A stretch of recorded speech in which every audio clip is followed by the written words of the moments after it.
রান্না রেডি করে নেছো, তা আজকে কি রান্না করলে? হ্যাঁ, রান্না তো হয়ে গেছে অনেক সময়। তো কি কি রান্না করেছি তো দেখা দিচ্ছি। তো এখানে আছে প্রথমে গরম গরম সাদা ভাত,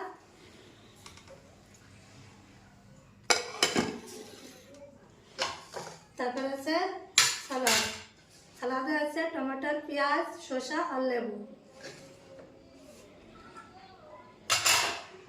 আর এখানে আছে 2 প্রকারের মাছ ভাজা, সাথে কাঁচা লঙ্কা ভেজে নিচ্ছি।